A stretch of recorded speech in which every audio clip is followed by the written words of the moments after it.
Users, groups and accounts. In Linux, you're allowed to do what you're allowed to do.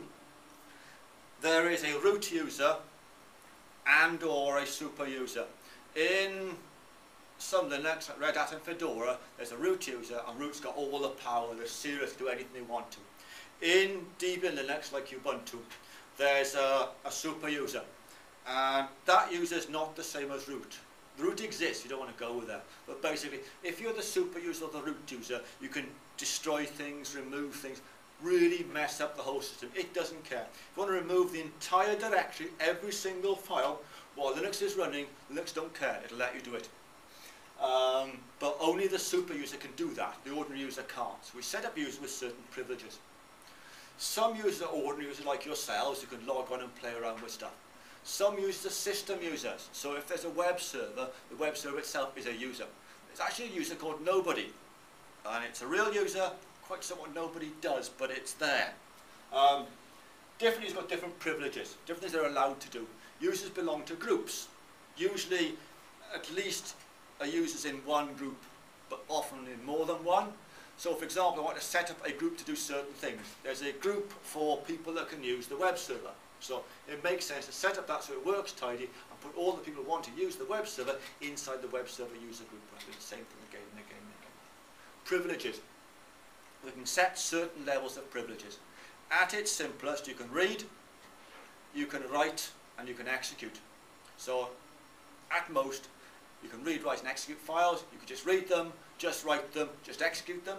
It is possible, because Linux doesn't care, to set privileges to prevent yourself destroying your own files. And it doesn't. If you do that, it don't mind. It does whatever you tell it to. Now this, you would think that password would show you all the passwords.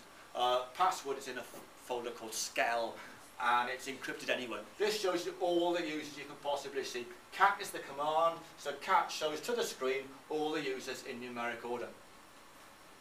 We've all got a name and a number. So if I had a user called Bill, and that might have the number 501. And I removed user Bill and added another user and called that one Bill as well. That new Bill might be 502. It's the number that's important rather than the actual name. But having names to make it an awful lot easier to cope what's going on. The root user's got a number. The actual number depends on which version of Linux you've got. It's a fairly memorable number. Each user's got a number, and some users can't log on. Like, not surprisingly, nobody's unlikely to actually log on. The ID tells us about the current user, and finger tells us what they're up to. So we can finger Bill and find out what Bill's up to.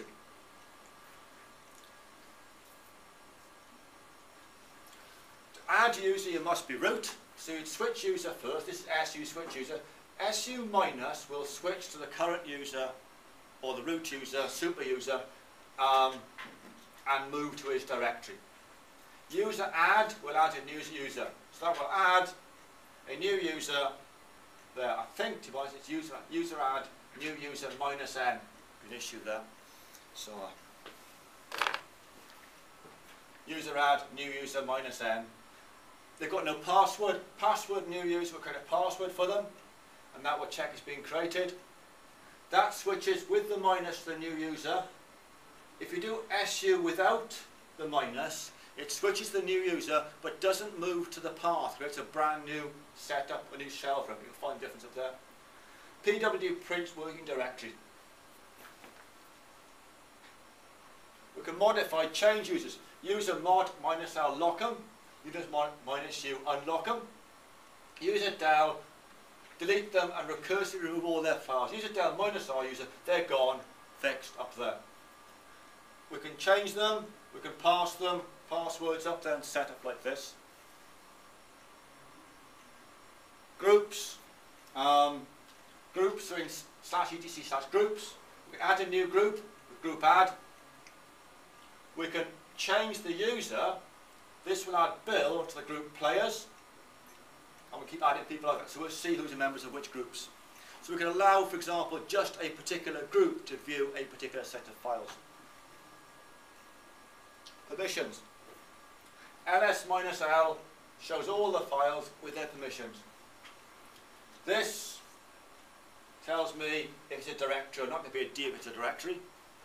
Read, write, execute, read, write, execute, read, write, execute. This means everybody can do everything to it.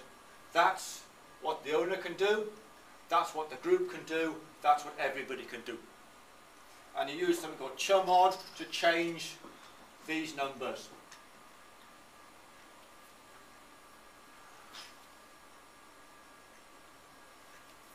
Chmod change a user, chmod change a group, chmod change all, plus or minus. This would be chmod plus all write access write to my file. There's an easier way of doing it using a system of numbers. Well, basically 421, which oddly makes 7, yeah. 4 is read, 2 is write, and 1 is execute. So if I did chmod 777, that would be read, write, execute to a particular file. If I did chmod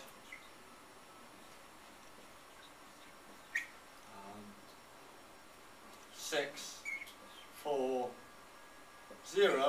would be the owner could read and write.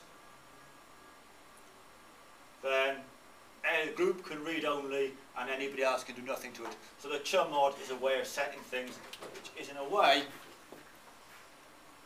that plus AW is the same as saying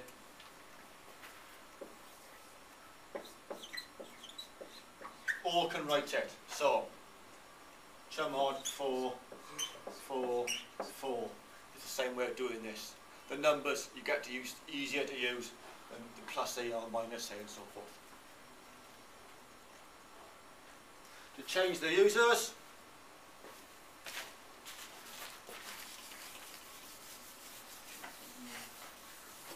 you've got to be root. If you're the root, you can change the owner of a file. You can't grab somebody else's file. If you're a root or super user, then the sudo user, you can get in there and change the owner of files, but you can't grab somebody else's files.